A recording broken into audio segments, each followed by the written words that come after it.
मित्रांनो, PYQ प्रश्नामध्ये असा कंटेंट आहे आज 100% प्रश्न चुकतात. ज्याचा अभ्यास आहे त्याचे पण चुकतात. ज्याचा अभ्यास नाही त्याचं चुकणं ठीक आहे, पण अभ्यास असूनही पर्याय हे वाटते नाचताय दुसरा. आणि असेच प्रश्न घेऊन आपण आज आलेलो आहोत. PYQ प्रश्नाची आपण सिरीज सुरू केलेली आहे. खास करून विद्यार्थ्यांच्या आग्रहास्तव बऱ्याच जणांचं म्हणणं होतं, सर PYQ मधून बरेचसे प्रश्न सॉल्व्ह होतात, तुम्ही PYQ घ्या. आणि PYQ प्रश्न म्हणलं की सातत्याने येणारे प्रश्न असतात. म्हणून सगळ्यात महत्त्वाचं मित्रांनो, कमी टायमामध्ये आपल्याला जास्त प्रश्न सॉल्व्ह करायचे आहेत. ठीक आहे, पहिला प्रश्न आहे, पुढीलपैकी कोणती भाषा ही देवनागरी लिपीमध्ये आहे? पुढीलपैकी कोणती भाषा ही देवनागरी लिपीमध्ये आहे? ठीक आहे, पाहूया मित्रांनो, पुढीलपैकी कोणती भाषा ही देवनागरी लिपीमध्ये आहे? मराठीची लिपी ही देवनागरी लिपी आहे. तसंच मित्रांनो, हिंदीची लिपी सुद्धा ही देवनागरीच आहे आणि तेच आपलं उत्तर आहे. ठीक आहे, आपल्या तोंडावाटे निघणाऱ्या मूलध्वनींना डॅश डॅश म्हणतात. तर मित्रांनो, आपल्या मुखावाटे उच्चारल्या जाणाऱ्या मूलध्वनींना काय म्हणतात? वर्ण म्हणतात. ऑप्शन नंबर बी बरोबर आहे. मुखावाटे उच्चारल्या जाणाऱ्या मूलध्वनींना वर्ण असं म्हणतात. व्याख्या आहे मोके दामले, मोरो केशव दामले.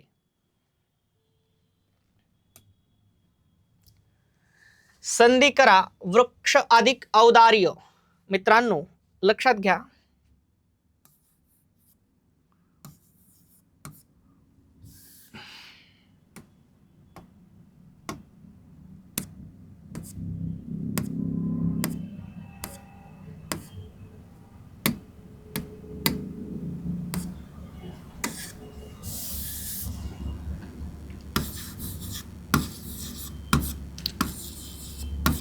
वृक्ष अधिक औदार्य आणि काय म्हणते? संधी करा म्हणते. लक्षात घ्या, वृक्ष अधिक औदार्य.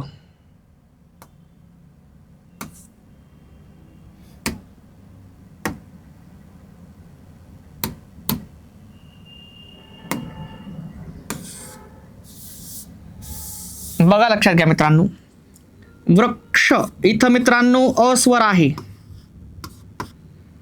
इथं औ स्वर आहे. कोणता स्वर आहे? औ.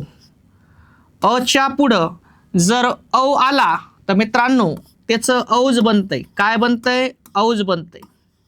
ठीक आहे, अ गेला औ गेला, कारण आपण या क्ष मधला अ बाहेर काढाय, औ मधला ओ बाहेर काढाय. ठीक आहे, लक्षात घ्या.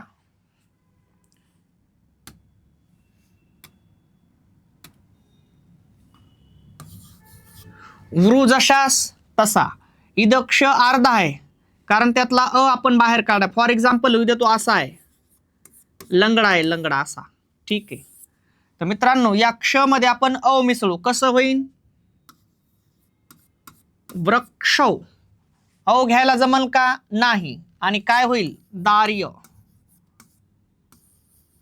आणि मग मित्रांनो वृक्ष अधिक औदार्य, वृक्षौदार्य. आणि मग संधीचं नाव आहे, कुठे बघा संधी कुठे? हे वृक्षौदार्य. ऑप्शन नंबर बी बरोबर आहे, वृक्षौदार्य. पत्नी मरण पावलेली आहे असा पुरुष म्हणजे डॅश डॅश होय, ज्याची पत्नी मरण पावलेली आहे म्हणते. ठीक आहे, तर मित्रांनो ऑप्शन नंबर सी बरोबर आहे, विधुर. ज्याची पत्नी मरण पावली त्याला काय म्हणतात? विधुर. आणि मित्रांनो ज्या मुलीचा नवरा वारलेला आहे त्या मुलीला विधवा असं म्हणतात. ठीक आहे, जिचा पती वारलाय तिला विधवा म्हणतात, आणि ज्याची पत्नी वारली त्याला विधुर म्हणतात. खारट, खाली दिलेल्या शब्दाची जात ओळखा. ठीक आहे मित्रांनो, जर आपण पाहिलं खारट पाणी, खारट पाणी जर आपण पाहिलं मित्रांनो, तर पाणी हे नाम आहे. कसं आहे पाणी? खारट. म्हणजेच खारट या शब्दानं पाणी या नामाबद्दल माहिती दिली म्हणून ते विशेषण आहे. नामाबद्दल माहिती सांगणाऱ्या शब्दाला काय म्हणतात? विशेषण. ऑप्शन नंबर बी बरोबर आहे. ठीक आहे.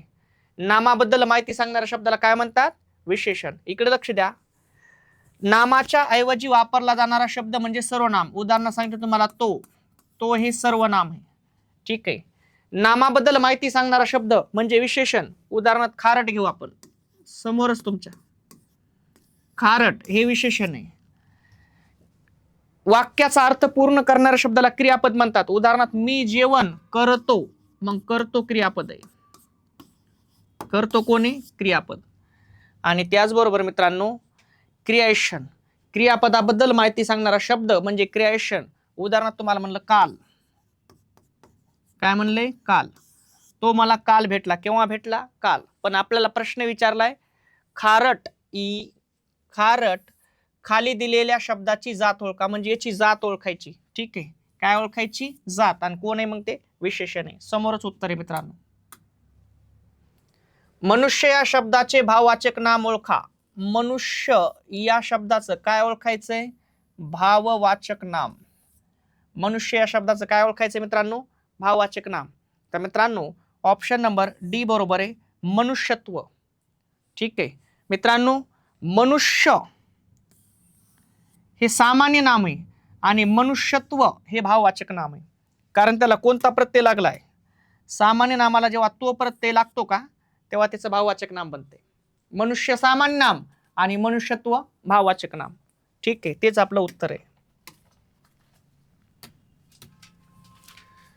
त हा कोणत्या विभक्तीचा प्रत्यय आहे? त हा कोणत्या विभक्तीचा प्रत्यय आहे म्हणताय मित्रांनो. ठीक आहे. तर मित्रांनो त हा सप्तमी विभक्तीचा प्रत्यय. कोणत्या विभक्तीचा प्रत्यय?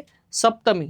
मित्रांनो जर आपण पाहिलं ने, ये आणि शी हे तृतीयाचे प्रत्यय. तुम्ही सातत्यानं लेक्चर पाहून तुम्हाला या गोष्टी पाठच होणार आहेत. कारण PYQ म्हणलं की सातत्यानं येणारे रिपीट प्रश्न. ठीक आहे. मग ने, शी तृतीयाचे प्रत्यय. चतुर्थी म्हणताय काय? स, ला, ना, ते. स, ला, ना, ते हे चतुर्थीचे प्रत्यय. त्यानंतर त, ई, आ हे सप्तमीचे प्रत्यय. आणि त्यानंतर स, ला, ना, ते हे परत द्वितीयाचे प्रत्यय. दोघांचे सेम आहेत मित्रांनो, काही फरक नाही. ओळखायची ट्रिक थोडीशी वेगळी आहे. ठीक आहे. आणि मग तुमच्या समोर सगळ्या गोष्टीत आपल्या सप्तमीचा त हा कोणत्या विभक्तीचा प्रत्यय विचारले त्याचं आपण उत्तर दिले सप्तमी. तुमच्या समोरच आन्सर आहे बघा. हे हा प्रत्यय येतो.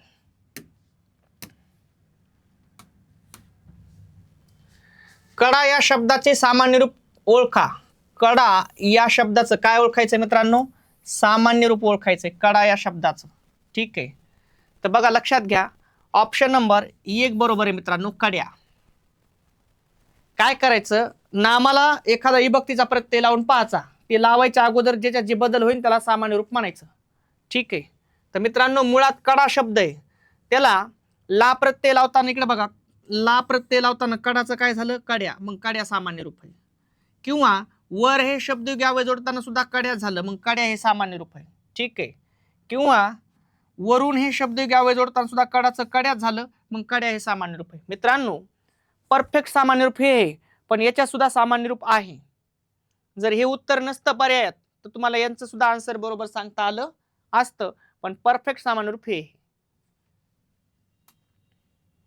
सर्वनामाचा प्रकार ओळखा. जो हे सर्वनाम कोणतंही म्हणते मित्रांनो? तर मित्रांनो जो हे संबंधी सर्वनाम आहे. जो कोण आहे? संबंधी सर्वनाम. मित्रांनो जर आपण पाहिलं पुरुषवाचक सर्वनाम आहे मी आणि आम्ही, तू आणि तुम्ही, तो, ती, ते. आणि याचं अनेक वचन होतंय ते, त्या, ती. लक्षात घ्या मित्रांनो, ही आहेत पुरुषवाचक सर्वनामे. कोण आहेत? पुरुषवाचक सर्वनाम. त्यानंतर तुम्ही पाहिलं मित्रांनो, दर्शक सर्वनाम आपल्याला सांगावं लागतंय. दर्शक सर्वनाम आहे तो, ती, ते. याचं अनेक वचन होते ते, त्या, ती. त्याचबरोबर हा, ही आणि हे. याचं अनेक वचन होतं हे, ह्या आणि ही. ही कोण आहेत मित्रांनो? दर्शक सर्वनामे आहेत. ठीक आहे. त्याचबरोबर संबंधी सर्वनामे सांगू आपण. जो, जी, जे. याचं अनेक वचन होते जे, ज्या, जी. ही कोण आहेत मित्रांनो? संबंधी सर्वनामे आहेत. आणि त्याचबरोबर मित्रांनो जर आपण पाहिलं तर अनिश्चित सर्वनाम आहेत कोण आणि काय. ही कोण आहेत मित्रांनो? अनिश्चित सर्वनाम आहेत. सर्वच्या सर्व तुमच्या समोर पर्याय आहेत. इकडे पहा. विचारलं होतं आपल्याला जो कोण आहे, आपण सगळ्याच गोष्टी पाहिल्या. मी, आम्ही, तू, तुम्ही, तो, ती, ते आणि ते, त्या, ती हे पुरुषवाचक सर्वनाम आहेत. ठीक आहे. त्यामध्ये जर आपण पाहिलं मित्रांनो, मी एक वचन आहे आणि त्याचं अनेक वचन आम्ही होते. तू एक वचन आहे, त्याचं अनेक वचन तुम्ही होते. मित्रांनो, या तोचं अनेक वचन ते होते. ठीक आहे. तीचं अनेक वचन त्या होते. तेचं अनेक वचन ती होते. ठीक आहे. जर मित्रांनो सेम, मग मी, आम्ही, तू, तुम्ही, तो, ती, ते आणि ते, त्या, ती ही पुरुषवाचक सर्वनामे आहेत. त्याचबरोबर आपण बघू लागलो दर्शक सर्वनाम. दर्शक सर्वनामाचंही तसंच काही आहे की तोचं अनेक वचन ते होते, तीचं अनेक वचन त्या होते, तेचं अनेक वचन ती होते. त्याचबरोबर हाचं अनेक वचन हे होते, हीचं अनेक वचन ह्या होते, हेचं अनेक वचन ही होते. सेम कंडिशन आहे मित्रांनो. ठीक आहे. त्याचनंतर जर आपण पाहिलं मित्रांनो, तुमच्या समोर आपण संबंधी सर्वनामे बघू लागलो. मग जोचं अनेक वचन जे होते, जीचं अनेक वचन ज्या होते आणि जेचं अनेक वचन जी होते. ठीक आहे. आणि लास्ट पर्याय आपण बघितला मित्रांनो, तो म्हणजे अनिश्चित सर्वनाम. मग कोण आणि काय ही कोण येतं? अनिश्चित सर्वनाम. आपल्याला विचारलं होतं सर्वनामाचा प्रकार ओळखा. जो आणि जो कोण आहे मित्रांनो? संबंधी सर्वनाम. कोण येते? संबंधी सर्वनाम. ठीक आहे. त्यानंतर पुढे जातो. पंचमुखी हनुमान हे कोणते विशेषण आहे?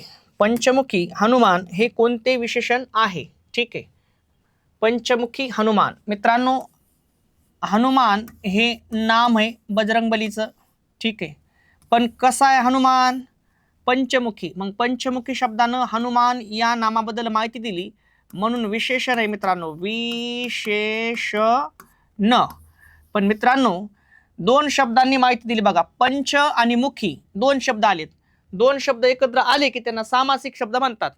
आणि या सामासिक शब्दापासून विशेषण बनले म्हणून त्याला समास घटित, समास घटित काय विशेषण असं म्हणतात. आहे का पर्याय? हे बघा, समास घटित विशेषण. ऑप्शन नंबर सी बरोबर आहे. ठीक आहे मित्रांनो, खतरनाक कंटेंट आहे, अतिशय महत्त्वाच्या गोष्टी आहेत. चॅनलला लाईक, शेअर, सबस्क्राईब करत चला. बेल आयकॉनवरती क्लिक करत चला, जेणेकरून नवीन नवीन व्हिडिओ तुमच्यापर्यंत पोहोचणार आहेत. ठीक आहे. येत या क्रियापदात मूळ शब्द डॅश डॅश आहे. याच्यामध्ये मूळ शब्द कोणता आहे म्हणाले? तर मित्रांनो त्याच्यातला मूळ शब्द आहे ये. कोणता आहे? ये. आणि ऑप्शन नंबर सी बरोबर आहे. वाक्याचा अर्थ पूर्ण करणारा क्रियावाचक शब्द म्हणजे काय? क्रियापद. जो शब्द वाक्याचा अर्थ पूर्ण करतो, क्रिया दाखवतो, त्याला काय म्हणायचं? क्रियापद. मी जेवण करतो. आता तुम्हाला म्हणलं मी जेवण, वाक्याचा अर्थ पूर्ण व्हायला का? तुम्हाला म्हणलं मी जेवण, काय कळालं? पण काहीच कळालं नाही. पण जेव्हा तुम्हाला म्हणलं करतो, मी जेवण करतो आता मात्र तुम्हाला 100% गोष्ट कळाली की वाक्याचा अर्थ या पूर्ण केलाय करतो ना. आणि मग काय म्हणताय, वाक्याचा अर्थ पूर्ण करणाऱ्या, वाक्याचा अर्थ पूर्ण करते क्रियावाचक, मग करण्याची क्रिया आहे. शब्द क्रियापद आहे. ठीक आहे, जो शब्द वाक्याचा अर्थ पूर्ण करतो, क्रिया दाखवतो, त्याला काय म्हणायचं, क्रियापद म्हणायचं.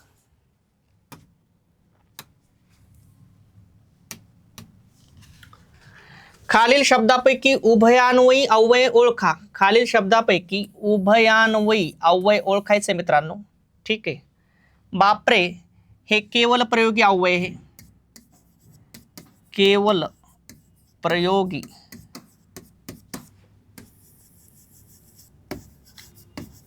अव्यय आहे. ठीक आहे, हे उत्तर नाही आपलं. ठीक आहे मित्रांनो, जोरात हे क्रियाविशेषण अव्यय आहे. क्रियाविशेषण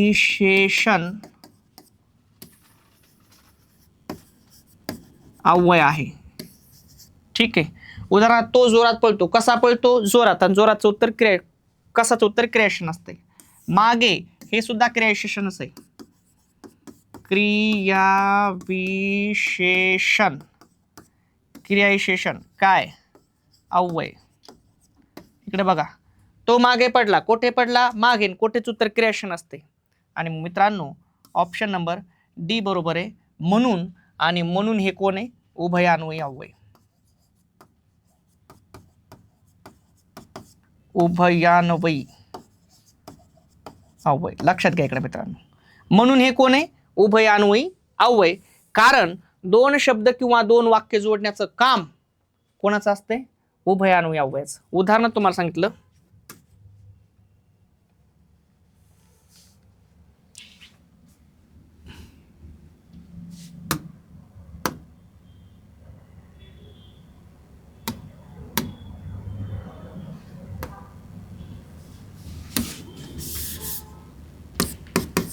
त्याने अभ्यास केला म्हणून तो पास झाला. इकडे लक्ष द्या, त्याने अभ्यास केला म्हणून तो पास झाला. इकडे पहा, म्हणून वाक्य जोडले. त्याने अभ्यास केला हे एक वाक्य, तो पास झाला हे एक वाक्य. ठीक आहे, किती वाक्य झाले, दोन. आणि जोडेत कोणी, हे दोन वाक्य जोडेत कोणी, म्हणून. आणि म्हणून मग उभयान्वयी अव्यय.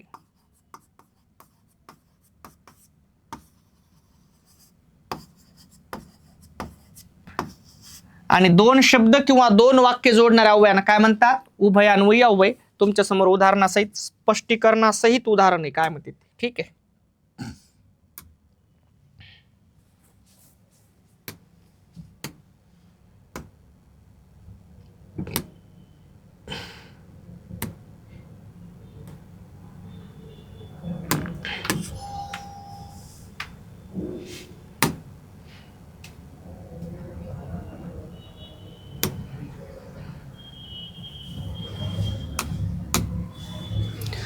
प्रयोग ओळखा. तू सावकाश चालतोस, तू सावकाश चालतोस. ठीक आहे, प्रयोग ओळखायचा आहे. तू सावकाश चालतोस. चालतोस हे क्रियापद आहे मित्रांनो. चाल मूळ धातू आहे. याला आपण कोणने प्रश्न विचारू. चालणारा कोण आहे, तू. वाक्याचा कर्ता आहे मित्रांनो. कर्त्याला प्रत्ययच नाही, आणि कर्त्याला प्रत्यय नसला की एकच प्रयोग होते, कर्तरी प्रयोग. हा एका ऑप्शन मध्ये आहे, तेच आपलं उत्तर आहे. ऑप्शन नंबर 1 बरोबर आहे, कर्तरी प्रयोग.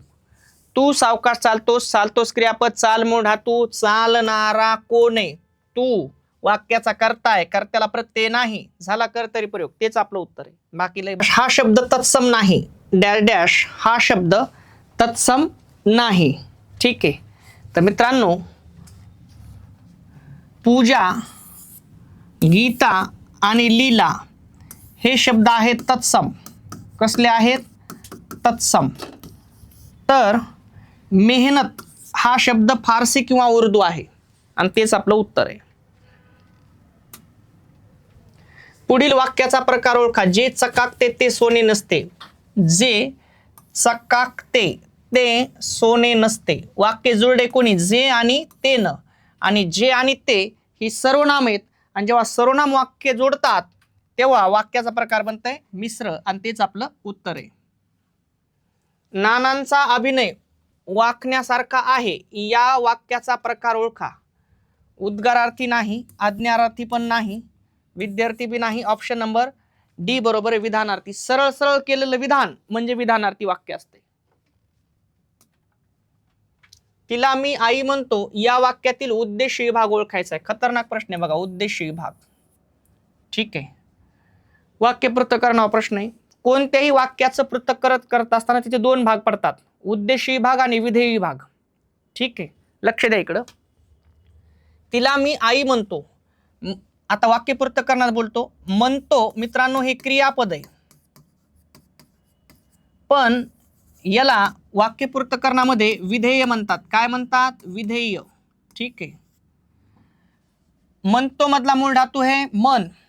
कोणता मूळ धातू आहे? मन. मग म्हणणारा कोण आहे? मी, वाक्याचा कर्ता आहे. ठीक आहे. आणि कर्त्याला वाक्य पृथक्करणामध्ये उद्देश म्हणतात. काय म्हणतात? उद्देश. ठीक आहे मित्रांनो, काय म्हणतो? आई वाक्याचं कर्म आहे. काय म्हणतो? आई. इकडे पहा, तिला मी आई म्हणतो. म्हणतो क्रियापद, मन मूळ धातू, म्हणणारा कोण आहे? मी, वाक्याचा कर्ता आहे. ठीक आहे. काय म्हणतो? आई वाक्याचं कर्म आहे. कोणाला म्हणतो? तिला. आणि हे आहे मित्रांनो विधानपूरक. विधानपूरक. आता लक्षात घ्या इकडं, कारण कर्त्यापूर्वी येणारा चतुर्थी विभक्तीमधील शब्द विधानपूरकाचं कार्य करतो. सगळ्या गोष्टी सांगतो तुम्हाला. इकडे पहा, तिला मी आई म्हणतो. ओळखायला काय सांगितलंय? उद्देश विभाग. मित्रांनो इथं संपूर्ण काही उद्देश विभाग नाही, पण उद्देश विभागामध्ये येणारा एकच घटक आहे इथं, तो म्हणजे कर्ता, आणि तो आहे मी. ऑप्शन नंबर सी बरोबर आहे, मी. का? तिला मी आई म्हणतो. इकडे पहा, वाक्याचा कर्ता उद्देश विभागामध्ये येत असतो, तर वाक्याचं क्रियापद, वाक्याचं कर्म, वाक्याचं विधानपूरक हे विधेय विभागामध्ये येत असतात. मग बाकीचे सगळे विधेय विभाग येतं आणि त्यातमध्ये वाक्याचा कर्ता कोण आहे? उद्देश विभागामध्ये येणार, आणि तेच आपलं उत्तर आहे.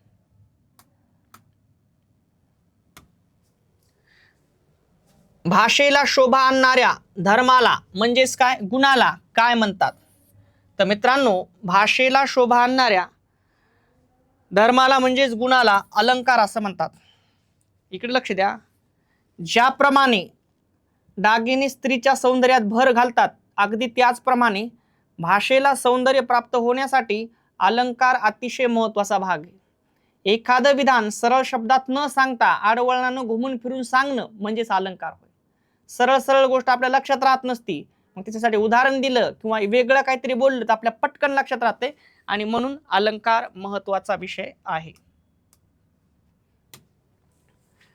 वनिता या शब्दाला समानार्थी शब्द, वनिता या शब्दाला समानार्थी शब्द सांगा. तर मित्रांनो, वनिताला समानार्थी शब्द आहे कामिनी.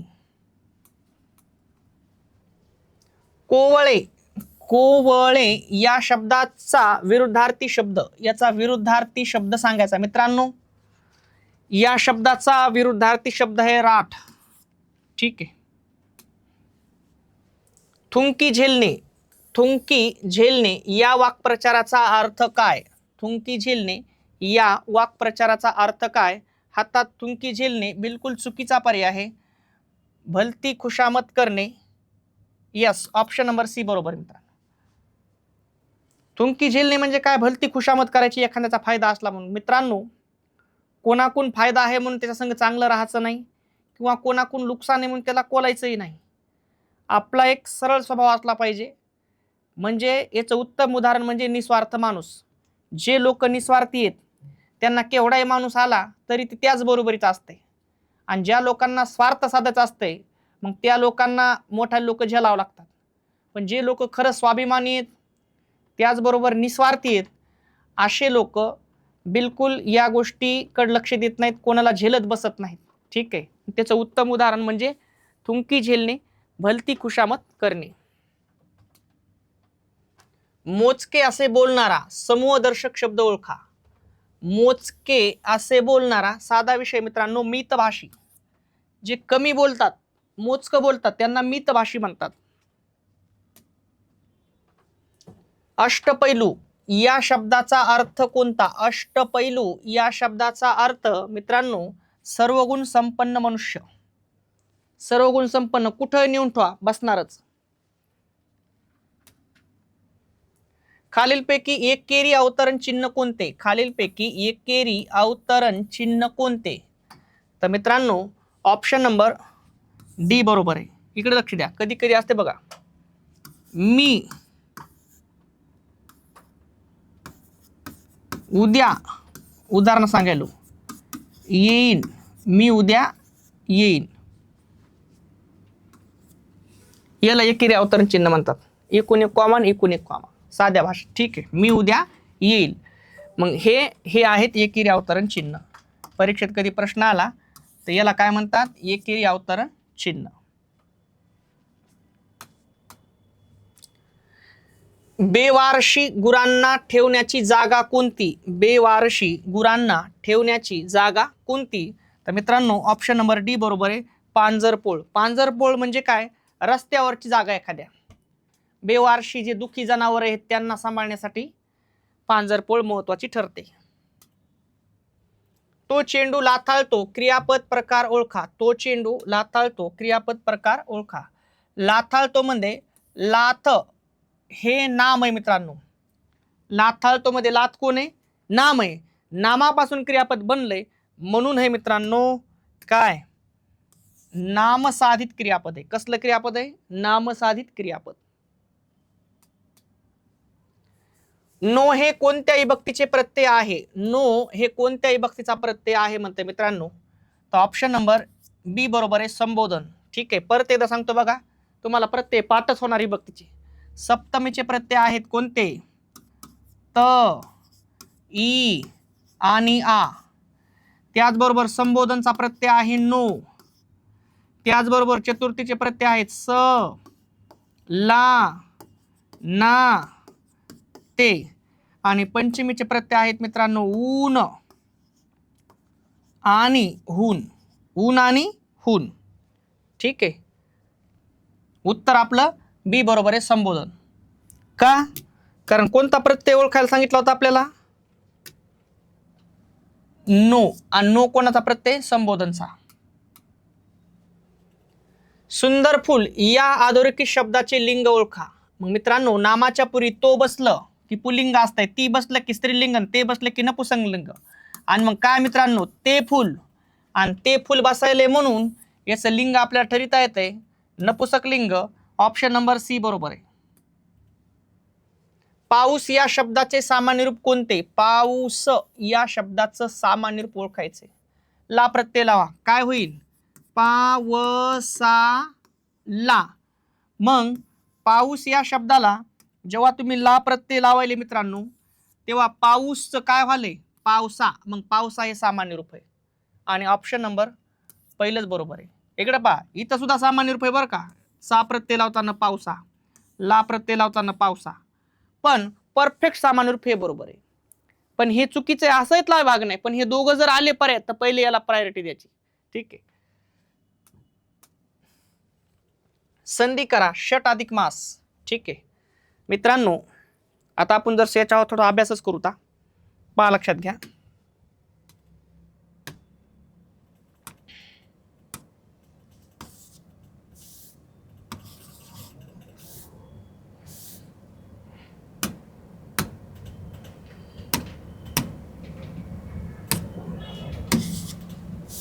बघा, लक्षात घ्या, काही गोष्टी सांगतो नंतर आपण याचं उत्तर पाहूता. ठीक आहे. क, ख, ग, घ आणि ग, च, छ, ज, झ आणि अन, ट ठ ड ढ आणि न बाणाचा, त थ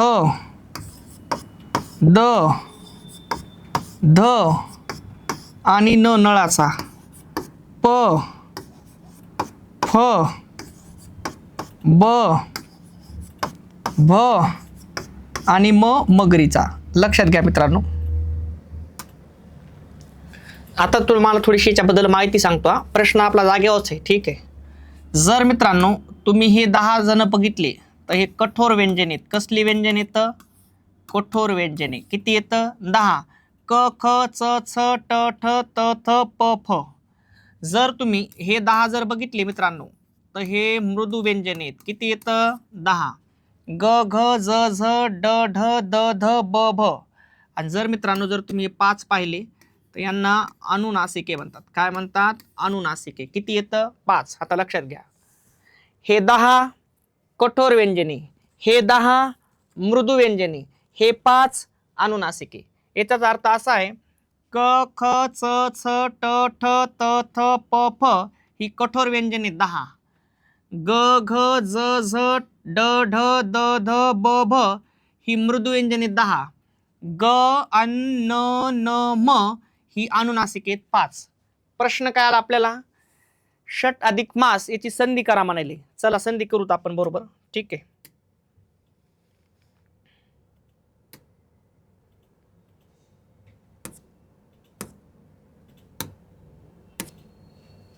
चला लक्ष द्या. इकडे घेतो प्रश्न.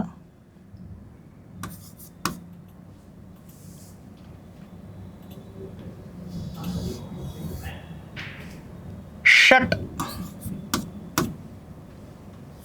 इकडे घेतो प्रश्न बघा. ठीक आहे, लक्ष द्या इकडं.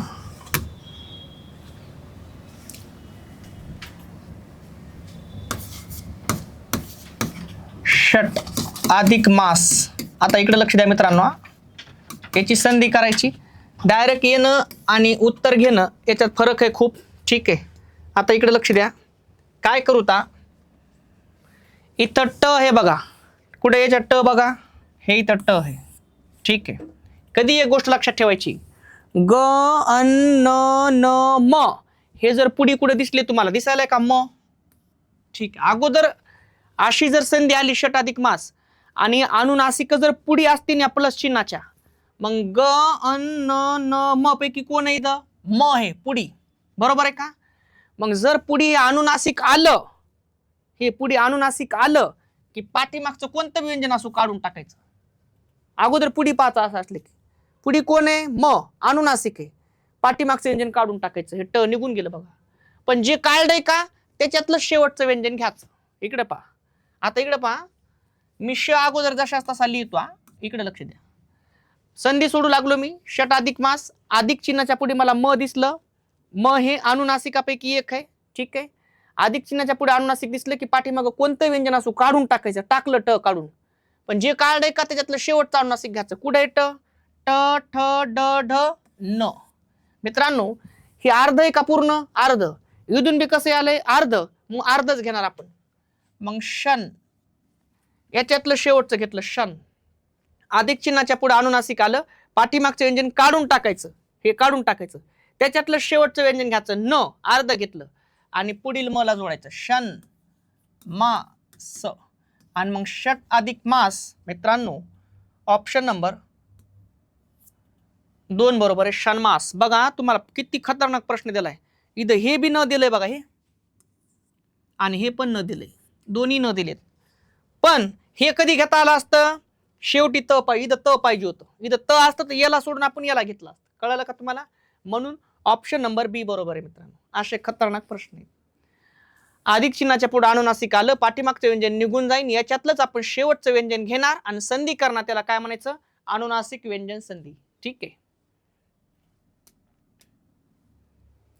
कोण, काय, कोणाला ही सर्वनामे कोणत्या प्रकारच्या सर्वनामात मोडतात? कोण, काय, कोणाला ही सर्वनामे कोणत्या प्रकारच्या सर्वनामामध्ये मोडतात? दर्शक सर्वनाम होणार नाही, संबंधी सर्वनाम होणार नाही, आत्मवाचक सर्वनाम होणार नाही. मित्रांनो ऑप्शन नंबर डी बरोबर आहे, प्रश्नार्थक सर्वनाम. दर्शक सर्वनाम तुम्हाला एकदा मी सांगितलेत, पण परत एकदा सांगतो. तो, ती, ते. तो, ती, ते पाठ झालं पाहिजे. याचं अनेक वचन होतंय ते, त्या, ती. त्याचबरोबर हा, ही आणि हे. याचं अनेक वचन होतंय हे, ह्या आणि ही. ठीक आहे, हे झाले मित्रांनो दर्शक सर्वनाम. कसले सर्वनाम येतं? दर्शक सर्वनाम. त्यानंतर मित्रांनो संबंधी सर्वनाम. जो, जी, जे. याचं अनेक वचन होते जे, ज्या, जी. ही कोण येतं? संबंधी सर्वनाम. ठीक आहे. त्यानंतर मित्रांनो आत्मवाचक सर्वनाम. आत्मवाचक सर्वनाम.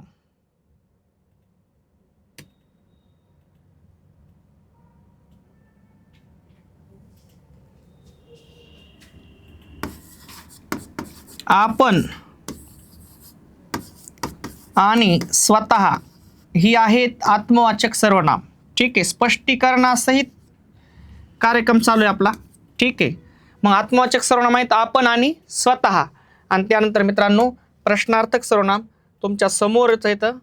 ठीक आहे, आणि ती आहेत मित्रांनो कोण आणि काय.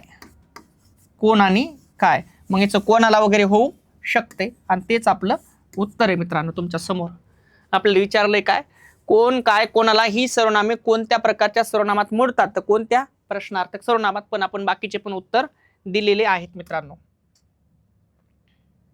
थोडं समजून घ्यायचंय, तब्येत जरा ठीक नाही. ठीक आहे. तो खुर्चीवर बसला या वाक्याचे प्रकार ओळखा. तो खुर्चीवर बसला या वाक्याचा प्रकार ओळखा. ठीक आहे, आपल्याला पर्यावरण हे काढावं लागेल. अकर्मक आहे, संयुक्त आहे, संयुक्त तर होणारच नाही. विधानपूरक तर काही संपलेला पर्याय आहे. अनियमित होऊ नाही. ठीक आहे, बघू ता मित्रांनो. तो खुर्चीवर बसला. बसला हे क्रियापद आहे. बस हा मूळ धातू आहे. याला आपण कोणने प्रश्न विचारणार आहोत. बसणारा कोण आहे? तो वाक्याचा कर्ता आहे मित्रांनो. ठीक आहे. काय बसला? उत्तर येत नाही. कोणाला बसला? उत्तर येत नाही. काय आणि कोणाला उत्तर कर्म असते, उत्तर येत नाही. पण कोठे बसलाय? खुर्चीवर, म्हणजे क्रियाशन आहे. मग खुर्चीवर ही क्रियाशन आहे. ठीक आहे, मग तो खुर्चीवर बसला. बसणारा कोण आहे? तो वाक्याचा कर्ता आहे. वाक्यात कर्म नाही, म्हणजेच हे क्रियापद कसं आहे मित्रांनो? अकर्मक असं क्रियापद आहे जे कर्म नाही. अकर्मक क्रियापद. अकर्मक क्रियापद. ऑप्शन नंबर 1 बरोबर आहे. काल म्हणे खूप पाऊस पडला. काल म्हणे खूप पाऊस पडला. अधोरेखित शब्दाचा प्रकार ओळखा. कालला अधोरेखित केलेलं आहे. ठीक आहे, तर मित्रांनो उभयान्वयी अव्यय होणार नाही, शब्दयुगी अव्यय पण होणार नाही, क्रियाशन अव्यय पण होणार नाही. ऑप्शन नंबर मित्रांनो ऑप्शन नंबर सी बरोबर आहे. क्रियाशन अव्यय येते. कोण येते? क्रियाशन अव्यय. चुकायला लागलं तरी चुकू देत नाही, मेथड माहित पाहिजे. ठीक आहे, काल म्हणे खूप पाऊस पडला. पडला क्रियापद, पड मूळ धातू. विचारा प्रश्न मित्रांनो. केव्हा पडलाय? काल. आणि केव्हाचं उत्तर काय असतंय? क्रियाविशेषण. क्रियाविशेषण असते. काय असतंय? क्रियाविशेषण. ठीक आहे, उभयान्वयी अव्यय दोन शब्द किंवा दोन वाक्य जोडते. शब्दयुगी अव्यय शब्दाला जोडून येते. क्रियाविशेषण अव्यय क्रियापदाबद्दल माहिती सांगते. आणि केवळ प्रयोगी अव्यय आपल्या मनातील भावना व्यक्त करते. ठीक आहे, म्हणून इथं काल कोण आहे? क्रियाविशेषण. आणि तेच आपलं उत्तर आहे मित्रांनो. अशा प्रकारे अतिशय छान प्रकारे आपण या PYQ प्रश्नाचं स्पष्टीकरण एकदम व्यवस्थित दिलेले. संभाव्यता आहे 100% हे प्रश्न येणार. आणि तुम्ही पाहिले असन की हमखास परीक्षेत येणारे प्रश्न ते विभक्ती असेल, क्रियाविशेषण असेल. ठीक आहे, आणि मग मित्रांनो चॅनलला लाईक, शेअर, सबस्क्राईब करा. बेल आयकॉनवरती क्लिक करा. व्हिडिओ जर आवडला असेल तर करा. ठीक आहे, जेणेकरून नवीन नवीन व्हिडिओ तुमच्यापर्यंत पोहोचणार आहेत मित्रांनो. थांबतो. जय हिंद, जय महाराष्ट्र.